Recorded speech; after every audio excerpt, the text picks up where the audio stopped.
from Julio Cruz and Gaylord Perry to Alvin Davis and Harold Reynolds to father and son back-to-back bombs, from Junior J, Joey, and Edgar with Randy, A-Rod, Dan, and the Sheriff, to Ichiro Moyer and Mikey C, to King Felix, Kyle Cruz, and Cano, to the present with Julio, Gilbert, Kirby, and Cal. I don't believe it. It just continues. My, oh my, it's another sports podcast.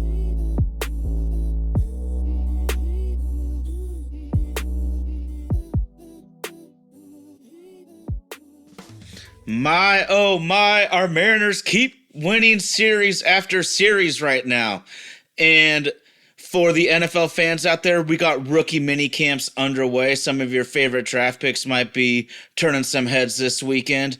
Of course, we have the winter sports playoffs in the NBA and NHL. But my, oh my, it's another sports podcast. Got to give a huge shout out to super producer Indy out there in Nashville, Tennessee, rocking the ones and twos. That's Vaden Podcast Services.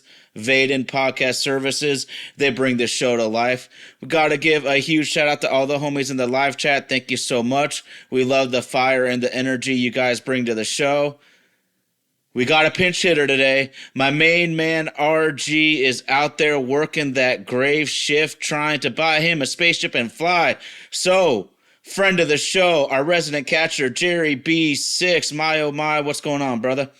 How's it going, man? Happy to be here. Happy to see you, man. There's a lot that's happened. I know you're a Seattle sports fan down the line, just like I am, representing the local teams. And Texas Power, we got you again. We're now 5-1 against the Rangers on the season, bro. But let's just rewind a little bit. It's been a fun season that started out terrible, but this team surging, just anything you want to say about the Mariners, take the floor. Yeah, it's been wild. I mean, just like you said, it was a terrible start, and it almost just felt like, well, here goes another one. I mean, especially after the off season we had, everyone was very disappointed and thinking that Polanco was our big signee, and what a mistake that was going to be. And lo and behold, he's one of the best hitters in baseball right now, even with the limited opportunities. But yeah, this last 3 weeks or so has been it's been a fun ride. Coming home from work, just waiting for a Mariners game. Their off days feel like long days. Yeah. I don't like the off days when they're hot like this. But I mean, even today was rough, and didn't even feel that bad. Already having the series win locked up, and like, it's okay. Got the rookie and some more experience out there, so that's always good. But yeah, it's been nice with all the injuries. It just seems like the next man up mentality is strong in that dugout right now. For real, man. Well, random guys have stepped up and produced, stepped up and played some good baseball. Because you mentioned the injuries, man. And if you told me, let's just think, Kirby hasn't even pitched. Logan's only pitched a few starts. Robles got hurt in like the second series of the season. Bliss is out for the season. I mean, if you told me those guys were all hurt like that, I think we would be doing kind of shitty, frankly. And so I'm so happy about this team to step up and really get rolling in these critical moments, because the team started 3-7. Like, I'm not going to forget that, because although, we got Mariners Lifer and Texas Power Rangers saying it's a long season, which it is, dude, I firmly believe you can dig yourself such a big hole if you start out in such a terrible way. You're not going to be able to dig yourself out of it by the end of the season. So, huge for the Mariners. I know we talked about this before, dude. Like, Dan Wilson and Edgar Martinez, we were both so high on last season, but we both acknowledge it's a small sample size. But what's crazy, dude, I have it written down here. Dan Wilson as the manager, it's almost identical. When he took over last year, 21-13. This season, the Mariners are 20-13 right now. That's good for over 61% winning percentage. So, Are we able to believe a little bit in this new coaching staff? Yeah, that sounds very consistent. I mean, considering finished the year with that and had the whole off season and got right back to it. I mean, it's hard to argue. Hard to argue against unless things take a real big turn for the worse for the rest of the season. But yeah, I mean, like you're talking about the injuries, like everyone was already up in arms with the starting lineup we put out opening day. Like to have all these AAA guys that we're bringing up and having fill in like Mastroboni and uh, you know uh, what's his name Townsend. Who's the Thomas? Ryan Thomas? Is that the new guy that Oh just yeah, yeah, major debuted league this debut. week? Yeah, Yeah, I mean, even he had a good debut, and I think Ben Williamson has been yeah, a major factor. I mean, his bat's kind of cooling off a little bit, but his defense is a game changer for us. I think that was a big turning point. Nothing against Polanco, but I think Ben's glove plays a little better over there on the hot corner. yeah. It's not even close. Right. That's not even close. I'm glad you So, mentioned that too, dude. I'm so glad because, in my opinion, third base is a premium fielding position, in my opinion, mhm. and it kind of gets forgotten. But everyone who knows, man, that ball gets on you so goddamn fast. You got to be a little bit crazy and be an exceptional fielder with a cannon for an arm to play third. So shout out Ben Williamson. Yeah, having a Polo with the intentional short hops to first was a little suspect game strategy to me. It shows he has a second baseman's arm, and I would know because Yeah, that's why I played there, not over there, man. right. That's a long ass throw, man. Until you really know, like that is a really long throw, anywhere from third base to first base. Mm, So I definitely wouldn't have had us in the top for home runs and just any offensive categories, but yeah, the bats are playing right now.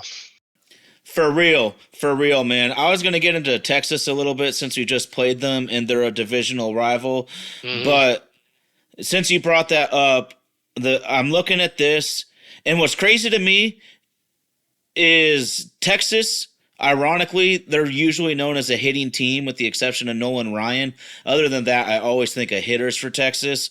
But they switched roles with the Mariners. They actually have a really sneaky good rotation, and the Mariners are freaking bashing the ball. So role reversal here, but the Mariners are fourth in runs per game, third in home runs per game, first in walks per game. They are 13th in team average. So that's at least solid. If you're going to hit that many home runs, your average only needs to really be middle of the pack, which it is. But second on base percentage, man. So we're walking guys on and hitting home runs to get them home. So that can work, that can play. And to finish this off with my stats, dude, is the Mariners still have the most left on base per game, but fourth in runs per game. We're leaving a lot of meat on the bone, man. We could really be getting down and funky, dude, if we get some more clutch hits here. Yeah, 100%. But I mean, you don't even really think about it with how many runs we have been scoring, which is the weird thing. So I was talking with a buddy earlier this week, and like I don't think we had a single game where we scored over 10 runs last year, and already this year it kind of seems like a regular thing putting up that many runs. Been kind of wild. Yeah, no doubt, man. So the Texas Rangers now are at 17 and 18, but they're only 4 games back. So we know this story. In baseball, your record might not look nearly as good as how close you are to actually making the playoffs. And the one thing I'm going to say about Texas, dude, is I'm actually worried about them long term still. Very much so. I'm looking at the Rangers starting pitchers. They have 4 starters with a 3.28 ERA or lower. And then I'm looking at 2 of their high paid supposed stars. Marcus Simeon's hitting 180. Jock Peterson's hitting frickin' 094. I will be shocked if they're that shitty all year. So I'm with you, Texas. And I mean, I got to be real too. The Texas Rangers were one of my bounce back teams this year. I definitely picked them to do so because the starting pitching, it can match up with anybody. Yeah, it's surprising to say, but that's really the truth right now.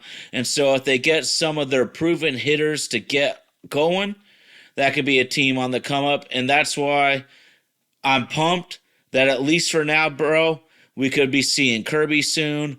Hopefully, Logan Gilbert isn't going to need surgery and is able to make it back in that reasonable, like 2 to 4 week time frame. So the Mariners need to get healthier because I foresee some of these teams in the division winning a lot more games than one game under 500. Yeah, no, absolutely. It seems like we always match up well with the Rangers. Like for whatever reason, it seems like we always have a favorable record throughout the season, but definitely like outside of us, the Rangers take care of business. So they're always a force to be reckoned with. And yeah, you brought up a good point. Simeon has not played up to his numbers, and he's going to get hot. And, Josh June, he's a stud. Yeah, he's a solid third baseman. And that Langford kid, he's a stud.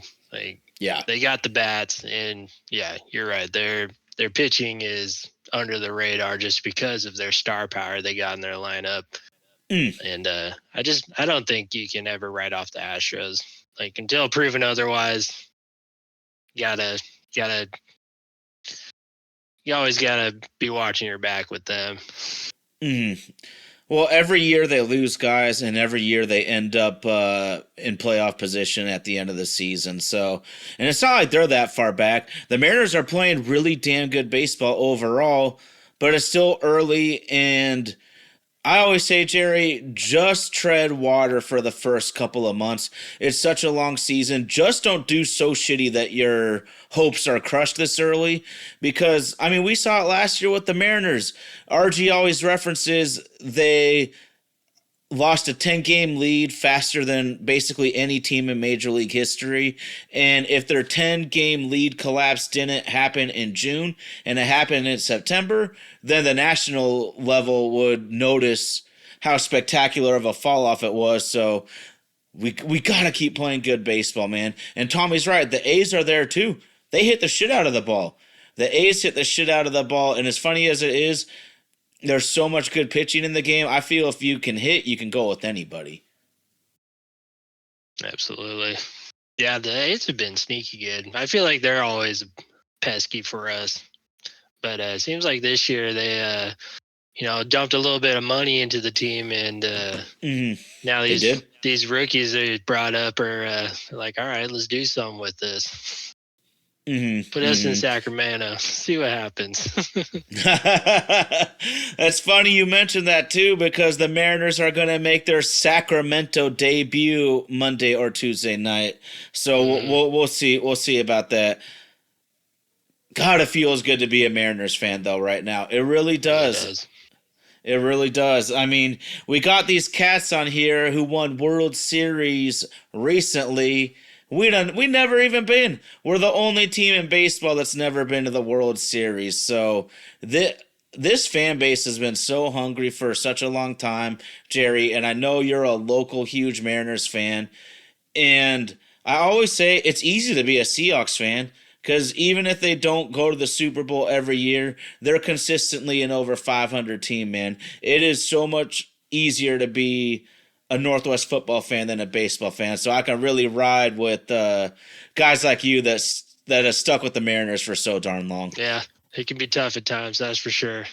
But yeah, you got a good point. Seahawks got the Super Bowl win, and they've got a couple appearances, so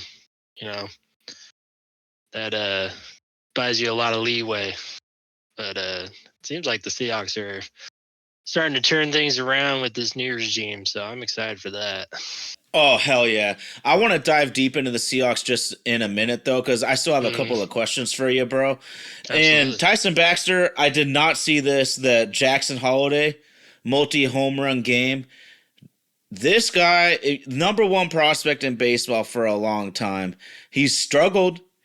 A lot of these guys do, man. Very few are Ken Griffey Jr.'s and Alex Rodriguez and come out the gate being a quality player at such a young age. They're the exception.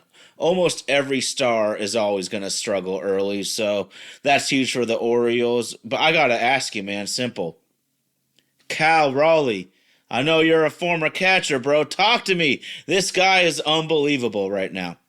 It's unreal. Yeah, he's they did him right by giving him money, and I still think he's underpaid. Like, Yeah. he's yeah, we got a deal for him. Yeah, he's switch hitting monster.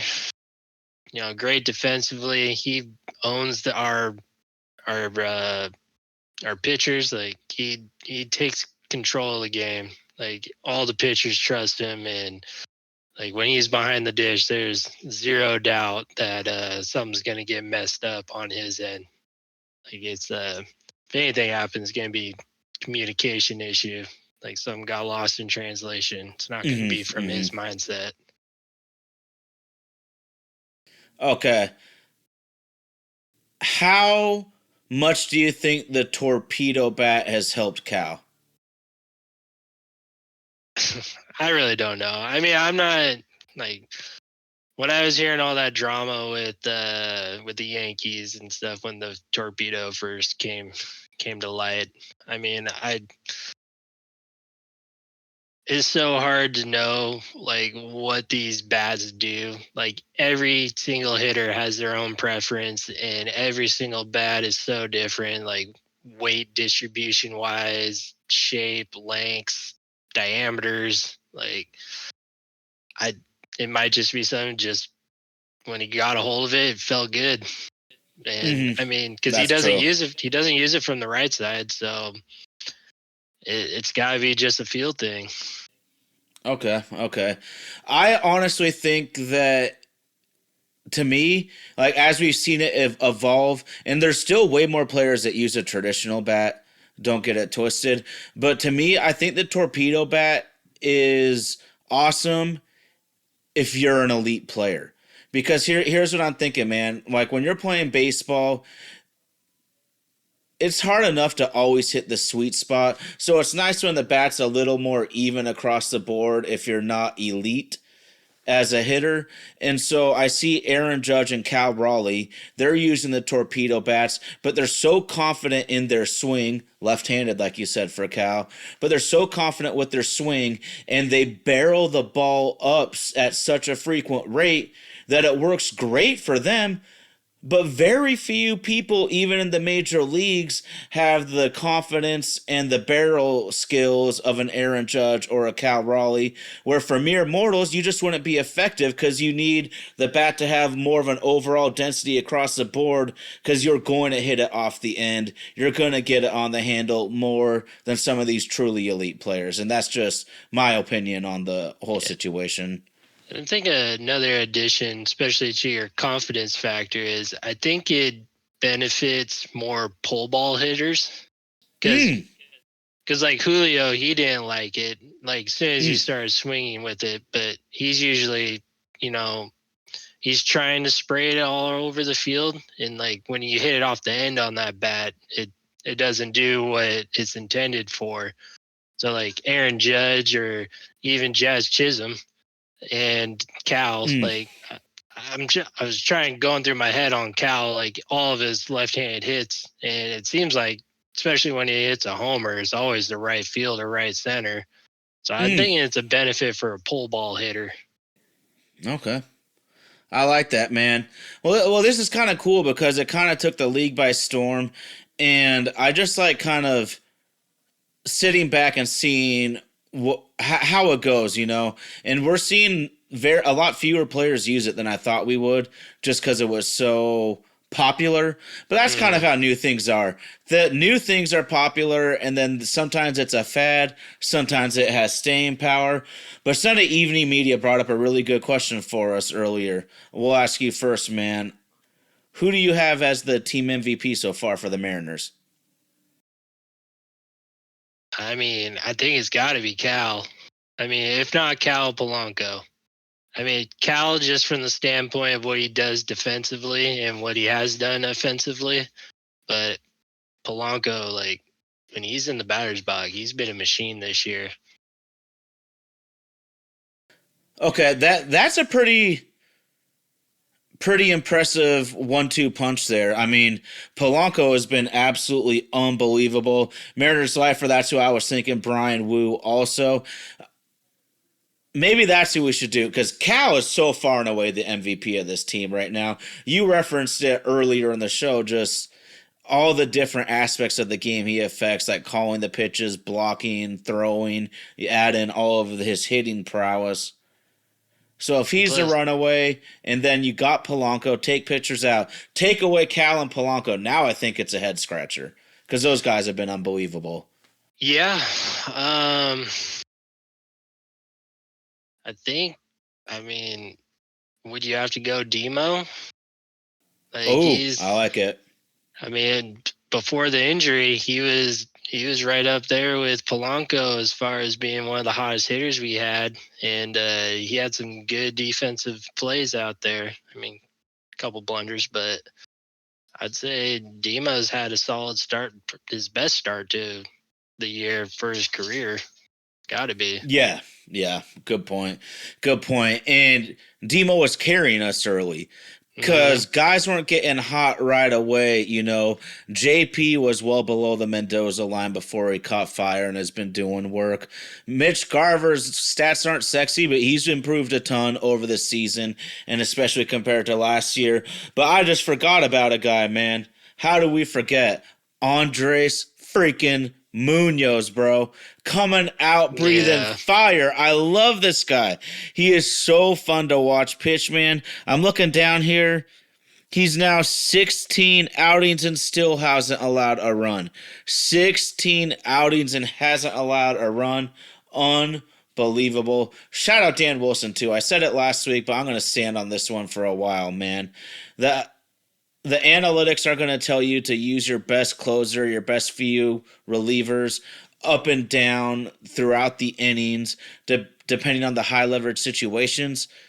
But analytics don't account for a human, though. And every human at their job generally performs better when you kind of know what you're getting into each day at your given job. So I think Munoz just being a ninth inning beast again. He's a lot more comfortable, and that we all are. We all perform better at our jobs when we're feeling comfortable. Yeah, no, it's 100% confidence once Munoz takes the mound.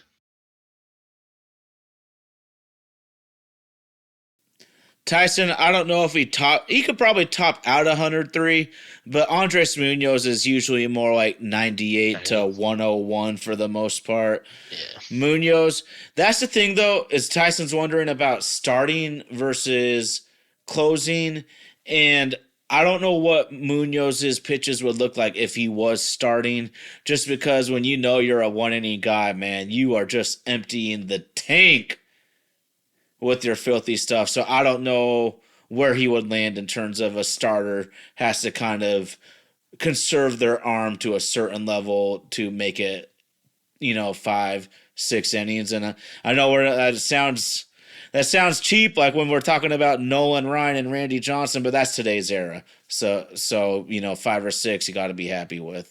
But the stuff always goes down a little bit when you pitch a long time.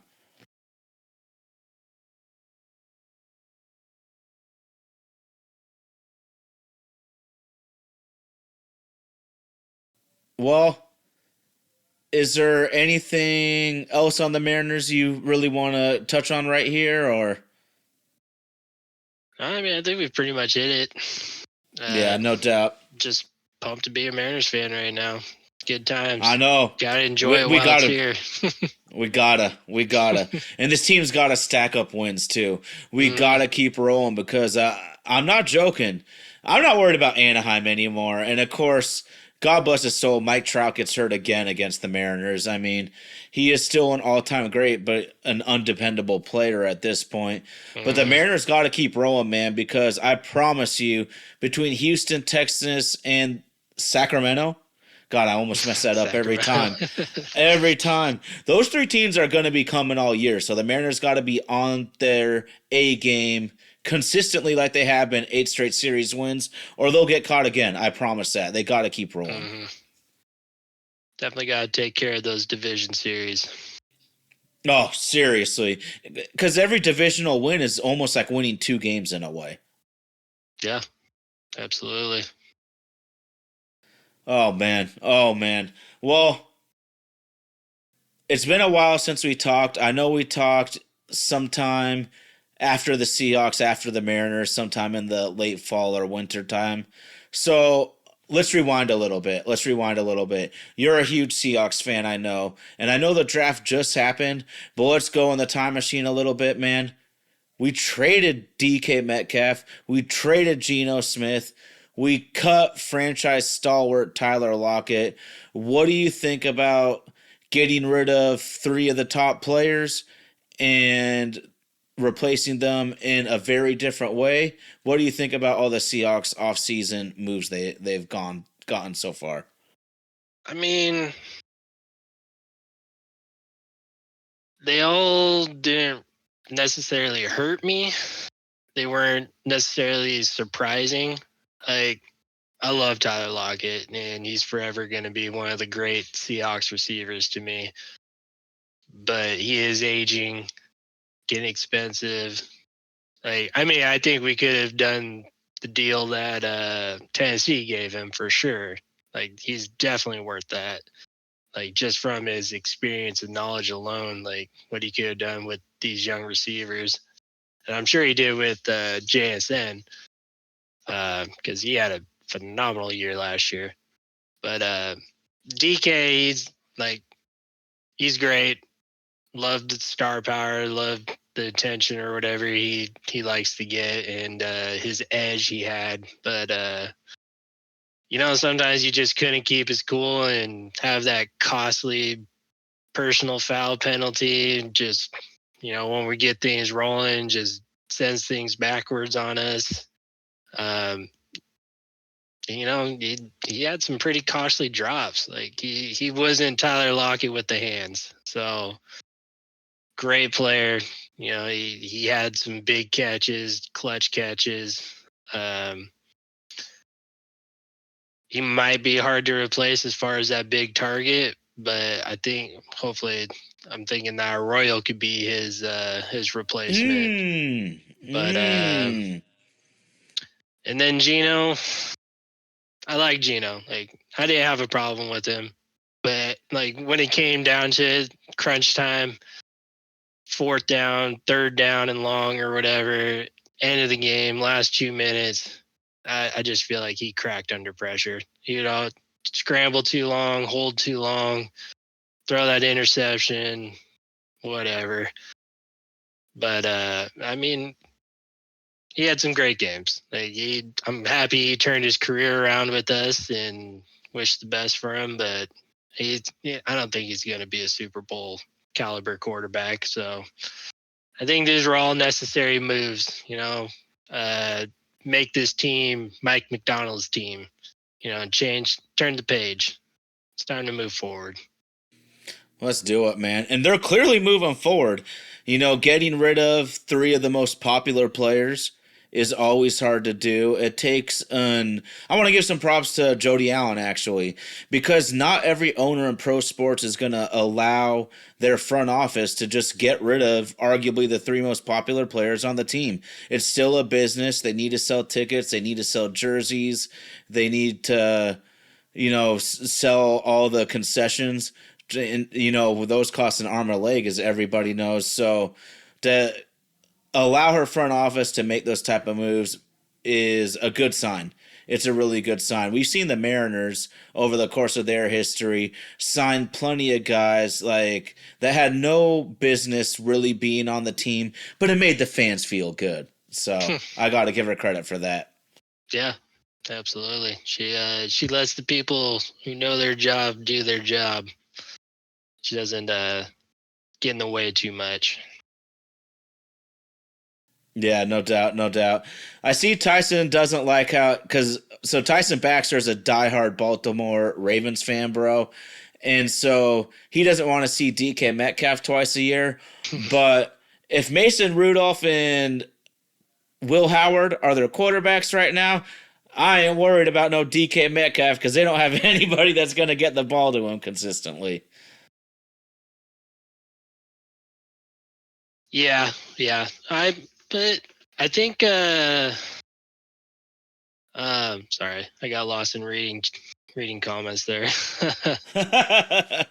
um so Tyson is a Ravens fan. He's going to Pittsburgh. Doesn't want to see him twice a year. Yeah, I think he could be a problem there in Pittsburgh, especially who's their quarterback? They got Russell, right? No, that was they last got year. they got rid of Russell's a Russell, giant man. now. Yeah, he's a giant now. That's right. Um, who's going to be their quarterback? Well, Tyson's right. The Pittsburgh's got to go for Aaron Rodgers because if they don't, oh, maybe they'll be able to pick so high next season.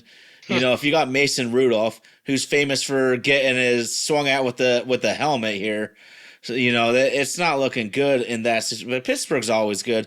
But forget it. I don't even want to talk about the damn Steelers, man. We're about the Seahawks, bro.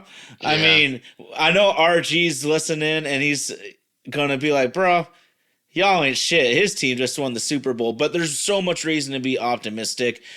Dude, we finally drafted an offensive guard in the first round, which we desperately needed. That made me so happy. We want to run the ball. Well, you got to put your money where your mouth is, man, and they actually did it. yeah, no, absolutely. It seemed like they hit on just about everything as far as I'm concerned, whether it's value wise or need wise.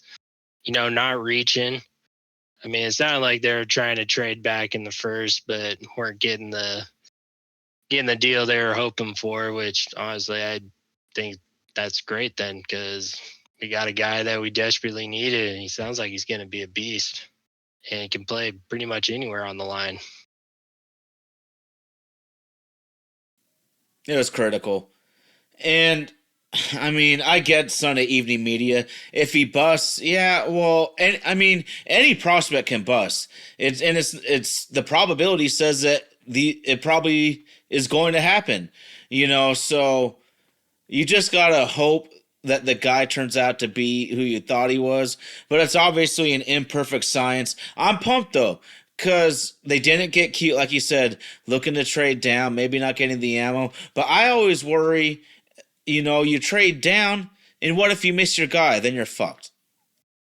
Yeah, absolutely. Or trade down and then everything else you're hoping for goes off the board, and Yeah. then you're taking a swing on something you didn't necessarily need, and then he busts too. Yeah, no doubt, no doubt. You trade down, you trade down, you trade down, and then you end up with like LJ Colliers of the world with your first round Yeah, I pick, was just man. about to say something about that. I think Yeah, for real though. I think they learned their lesson from that one. Not Oh, not yeah. not forcing a pick, And didn't they trade back also that year? Oh yeah. Oh yeah. And Yeah. I have no problems with trading back, but at a certain point, like it's a risk reward situation, and I love to get more draft picks because, like we're talking about, many of these guys are not going to pan out. That's just the way it works. No matter how optimistic you are about prospects and rookies, but you got every time you trade down, man, it's that risk. You risk a bunch of the good players going before you're going to be able to pick again. It's getting cute. Sometimes, I mean, and maybe I'm not very risk averse, bro. But I would like to have the sure thing than to get cute and trade down and hope. Yeah, absolutely. And I mean, I was expecting maybe a little bit more defensive picks because we only got 2 this year, but I think they got enough bites at the apple for the line of scrimmage on offense this year with the tight ends and the offensive linemen they got later on in the draft. some of them got to be serviceable at least, compared to what we have been having out there. Yeah, no doubt, no doubt. And serviceable can be fine, man. You can't have guys that are allowing those instant pressures. That's what kills you. We don't need you to be Walter Jones. You're not going to be Walter Jones. So just make sure that you are putting up a fight, man. There's too many times where that instant pressure, our running back, 4-yard loss, sack for 10-yard loss. That shit can't be having. Mariners lifer, I still don't know how to pronounce this dude's name. The tight end out of Alabama, Oos. This dude's a freaking rock. He is a rock. He is the hammer. You are the nail. And I think he might have a really good chance to play a ton of fullback, H-back, tight end. Shout out Tyson Baxter. He's not going to be big. But you know that huge bastard, Patrick Ricard? I don't know what position he is on Baltimore. He's like a fullback, offensive lineman, tight end hybrid. They never give him the ball, but he just blocks his ass off. And this Oos from Alabama, I think he might be that kind of dude that never gets the ball but blocks his ass off, and we know those guys are critical. Definitely. I think he's gonna quickly become a fan favorite, like a huge check. Yeah. Everyone's gonna be chanting. Oost. I love it. I love it. For a block. Okay, let's go through this a little bit, man. I don't know if Arroyo has suspect hands, and I haven't really read much on him, but I like watching the highlights. I like physically seeing what they're doing. And Arroyo's fast as shit, and you mentioned the size. No one's going to beat DK Metcalf, and I'm kind of glad they didn't look for his replacement. DK Metcalf is a freak show. But just get good players and kind of evolve around them. That's the smarter strategy. I want to ask you then, Jalen Milroe. Kind of an interesting prospect. His talent's outrageous. He's wildly inconsistent game to game, but he's a third-round pick, so I feel the risk is not very punitive. Any thoughts on Jalen Milroe out of Alabama? Honestly, I was hyped. I was hyped when we got him, like where we got him, and yeah, I mean, even though he's not polished, the athleticism he has is untapped. Like he could be great, like, or he could flop. He could just be like a running back or whatever. But he has the potential to be Lamar Jackson or someone. And taking him in the third round, like, what was he, our fourth or fifth pick? I mean, that's really not a huge risk, especially when you're in quarterback is one of the most important positions on the field. And he's in a great situation because we got Sam Darnold locked up for 3 years or potentially 3 years. And so he doesn't have to start. We're not banking on him this year. If he gets in for some plays, that's going to be great. Like whatever packages, some Wildcats or something. And he can learn. Like he's got time to grow. So we got time to harness all that athleticism he has. He could be a phenomenal pick a couple years down the road. I love it. I love your optimism, and I think you made the key point here is that we don't need to rush him. I think his career would probably fizzle if he had to start day one somewhere. And if you need a rookie to start day one, you probably have a shitty team to top it off. We have Sam Darnold. We have Drew Lock. Now we have Jalen Milroe. Just in terms of the quarterback depth chart, dude, this is the best the Seahawks have had since like Hasselbeck and Seneca Wallace. In terms of the starting quality plus the quality of depth. So I absolutely love it. And you're right. Milroe, the only better running quarterback I believe right now in the NFL is Lamar Jackson. I would put Jalen Milroe literally as a number 2 running quarterback in football. As crazy as it sounds, he hasn't even played yet. But just look at the guy, man. He's like a 4.3 speed guy. And then you just told me, man, you were thinking, well, what if he fizzles? He could be a running back possibly. Because I just looked, he's listed at 6'2", 225. That's a big fucking running back running that fast. even if he busts as a quarterback, his athleticism, if he's willing to move around and the team's willing to move around, it might be a pick that can't bust. He just Yeah, might not be a pro quarterback. they'll find a role like Taysom Hill. Like that's probably the Ooh. next best, type of option for him. Like maybe he tries to throw the ball every once in a while, or he's just in there to get snapped the ball and run down the field, or go out wide for a little tight end roll or something. But they'll find something for him with all that athleticism. Yeah, no doubt, no doubt. It it's the rare kind of stuff too, dude. I'm not you see it. Some guys just have a different gear. Some guys clearly have a different speed than the rest of us mere mortals, and I do think he can become a better passer because he throws the ball beautifully. He throws with great velocity. He's actually got a great deep ball. I think to me, I like sometimes you can compare a quarterback to a pitcher. I think he's just kind of wild sometimes.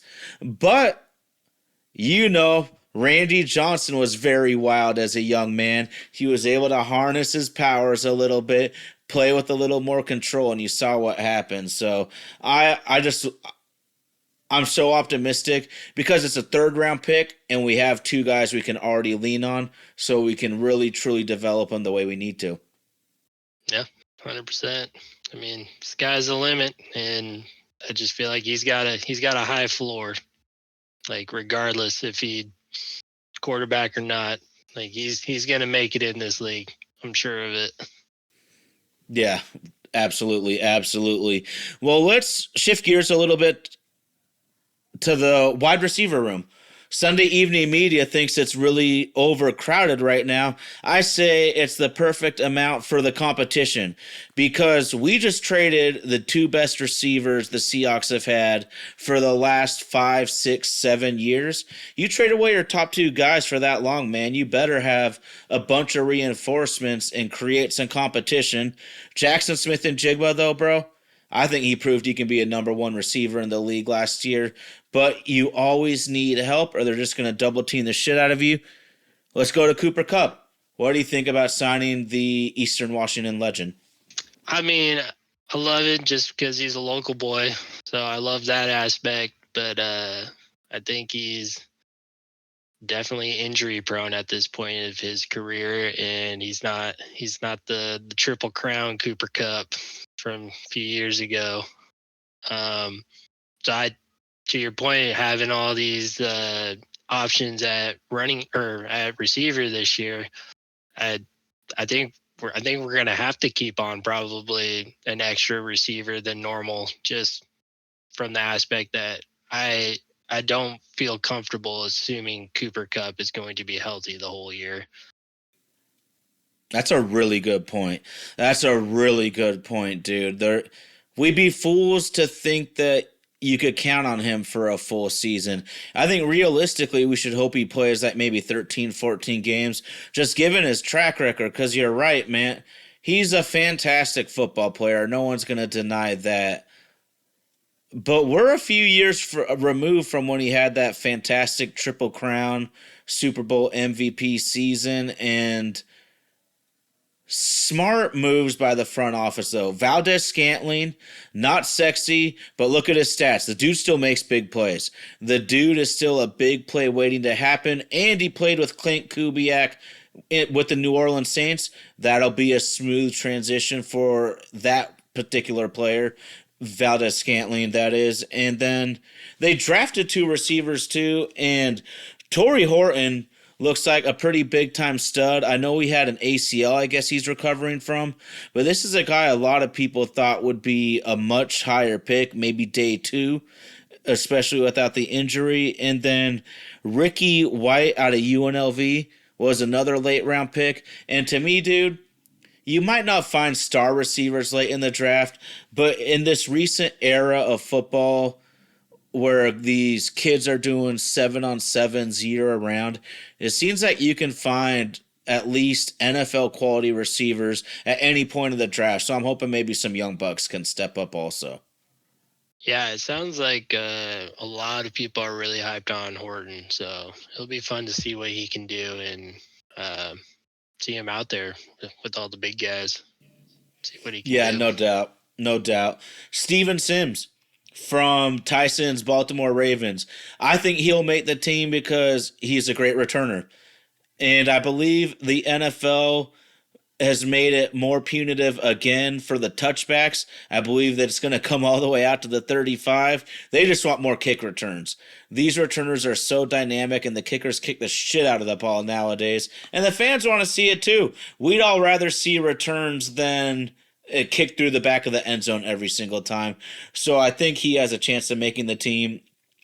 It's going to be fighting for the fifth and sixth spots, though. Bobo.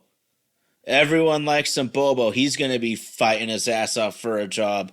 River Craycraft. He's a Wazoo Colt hero. He's going to have to fight his ass off. I mean, we're talking about Cody Weiss and Derek Young. So these are all guys, I think their ceiling is like fourth or fifth receiver guys. So some of these guys inevitably are just there to run routes for the quarterback's depth, training camp. Football is tough to practice. So that's a lot of names, man. I see a lot of guys that are on the fringe anyways. So we'll see how that all plays out. Yeah, absolutely. Oh, one thing I want to add, though, is tight ends. I think we might see a lot of these receivers we named cut, though, because you mentioned Arroyo. We still have the rookie from Michigan, and we still have Noah Fant. That's a really, really good quality tight end room. So we might be seeing a lot more two tight ends set, and maybe the receiver won't be as necessary game to game. But I'm just pumped. Our super producer Indio was telling us just before he went on that he wanted to see football right around the corner. But I gotta break it to you, man. I can't let the summer go past yet. The summer in the Northwest, man. We suffer through so much rain, bro. Well, football can wait a minute. Let us enjoy our little bit of sunshine. Yeah, absolutely. No, it's fun. It's fun getting excited for it, but yeah, I'm ready to enjoy these Mariners, especially as long as we can. Let's go, baby. Gosh, I love it.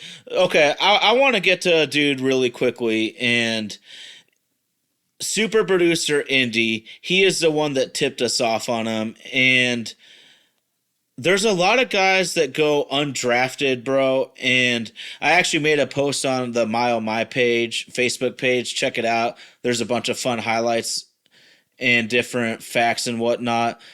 But Jared Ivey is an absolute stud defensive lineman out of Ole Miss. And our Indy tells me, you got to look this guy up on YouTube, man. He looks really good. And Indy didn't understand how he wasn't drafted. I don't either. And then I looked him up a little bit. This Jared Ivey was probably supposed to be a third to fifth round pick, maybe even second. But I'm watching his YouTube, man, and he plays everywhere on the line. He's not as fast as Michael Bennett. He's not as quick, but he's that guy that plays everywhere, can rush from any angle. I see him rushing the quarterback, and he's great with his hands, smashing down the tackle's arms to get around and to go for the quarterback. Second round pick, Tate Routledge, that every college football fan loves so much, offensive lineman from Georgia.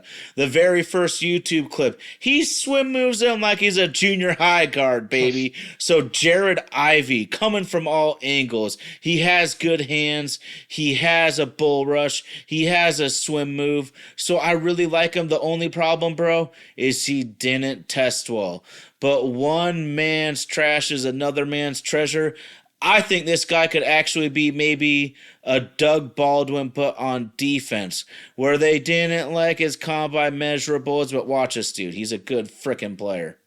Yeah, well, what do they call it? His game speed's different. Might not That's have what the I'm saying. measurables, but his game speed's different. Yeah, That's what I'm talking. once the clock's rolling, he's a different man. That's what I'm talking about, bro. So shout out Jared Ivey. Who knows if he'll even make the team, man? But Indy was absolutely right, man. I think this guy has a chance to surprise people. I can't believe it. The Seattle frickin' Mariners, first place, early May. Let's frickin' go, bro. is there any other Seattle sports or anything on the national stage you want to get at? I mean, I tried paying attention to hockey for the most part, but it got a little difficult towards the middle of the season. Just kind of seemed like they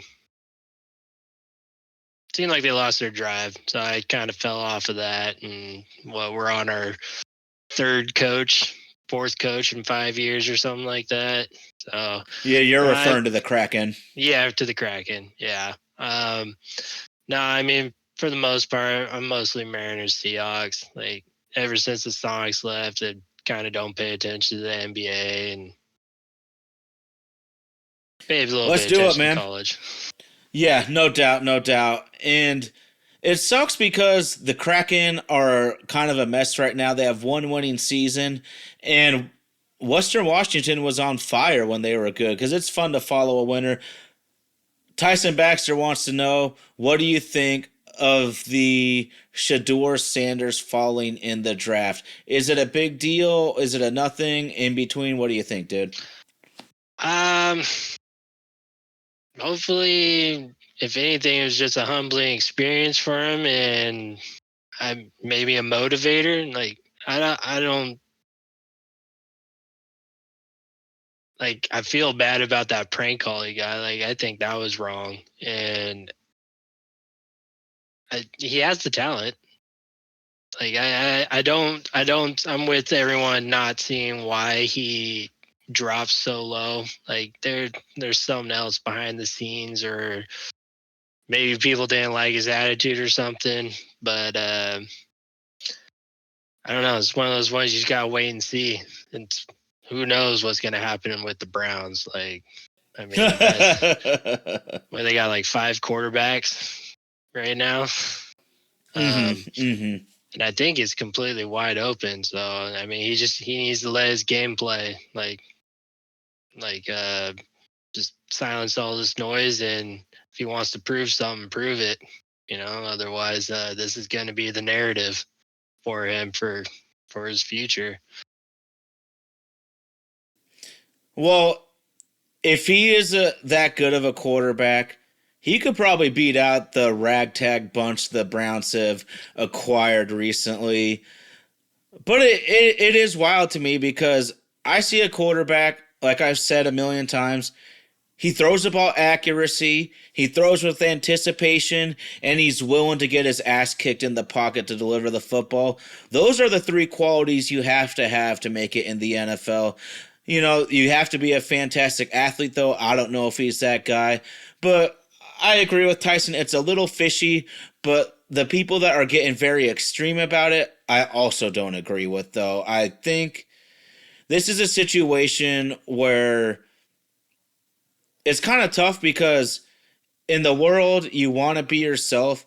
But honestly, in a job interview, you always want to put your best foot out there. And whether the employer wants to hire you or not, you always really got to put your best foot forward, man. And you're super polite, you're super cordial, you are going to agree with things maybe you don't really agree with deep down inside, bro. But in a job interview, tell me, don't you got to just do your best to get hired? And so you kind of got to leave your personal feelings aside. And I don't know if that happened. Yeah, and yeah, exactly.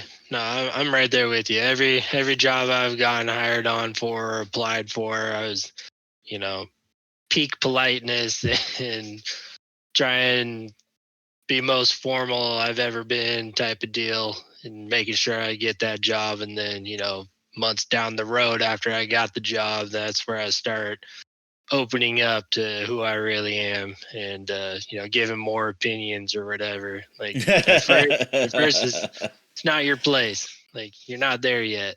So yeah, I mean, I think you need to be humbled a little bit for sure, but who knows? I actually have one more thought, though, that I didn't really dawn on me until between this episode and last episode. is I think it's important for these guys to have agents. I know Deion Sanders has been through countless business transactions in professional sports, but agents are kind of like that go between the player and between the teams. And I feel that an agent would have helped him get drafted higher because they're going to tell you what to say in these interviews. They're going to tell you what you should do to prepare for this team, that team, or the other. So I just want a lot of these players to consider hiring real agents again. You know, everyone wants to praise Bobby Wagner, which it's awesome. It's awesome. But you're Bobby fucking Wagner. You're going to get paid, bro. You know, he's at that stature where, you know, he's like, I'm going to represent myself for the Seahawks. Well, everyone on planet Earth knew at that time he was the best linebacker on Earth. Of course you're going to get that giant contract. We can't play without you. But when you're a rookie trying to get into the league, you need that agent to help you through the process. Yeah, exactly. And I don't think Dion is probably the best agent. He's definitely known for his ego, and I mean, credit to him. He earned it. He is a phenomenal athlete and one of the best to ever do it. But probably should have passed that mentality on to his kid trying to get into the NFL. It's not, you know, we all want to circle the wagons with our families, with our friends, with our loved ones. But sometimes in any part of life, it might be good to go out and get a professional. I can fix some things at the house, but if I got to go electrical, I better call someone or some bad shit's going to happen. Yeah, I don't mess with electrical. Yeah, no doubt. And that can go across the lines. I think Tyson Baxter said it best last week, though. All that matters now is the guy, his profession is NFL quarterback. Now we'll see what happens, man. It's a tough league. You got to play your ass off or they will get rid of you. It's just that simple. Yeah. Gotta let his game play. Yeah, that's what I'm talking about, baby. Dude, it's been real fun, man. And I'm glad to have a Northwest homer in here with me. I'll always be real. When the team's doing shitty, I'm not afraid to admit that. But I love our teams, man. And when you're up here in the Northwest, it kind of feels like they're always going to get forgotten, and that's okay. I don't really give a shit about that. We just got to get some wins, man. We got to win these series, bro. Mm-hmm. Keep stacking them up. Let's do it, man. Let's do it.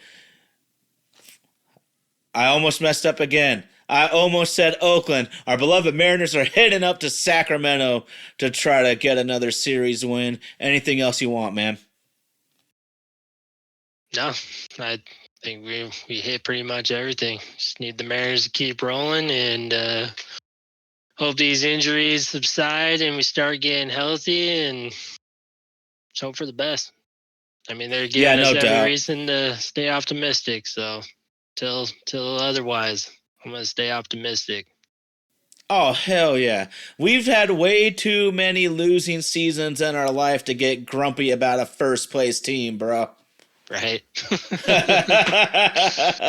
Take your wins we gotta stack them. We gotta stack these wins, man, because the AL West ain't going away, man. They got some feisty teams in this division. So I'm just glad that we're off to a great start, man. This is My Oh My. It's another sports podcast. Once again, shout out to super producer Indy, rocking the ones and twos, Vaden Podcast Services. They are the magic behind this thing. I want to give a giant shout out to everybody in the live chat, dropping knowledge, telling jokes. We just love the energy and the fire from y'all. I gotta give the hugest shout out to my man RG. We miss you, big bro, but I understand you got to get the grind. We got to pay the bills. But JerryB, thank you so much, man. Say goodbye to the people. Yeah, no worries. Later, everyone. My oh my, it's another sports podcast. Thank you so much. Get at us, people.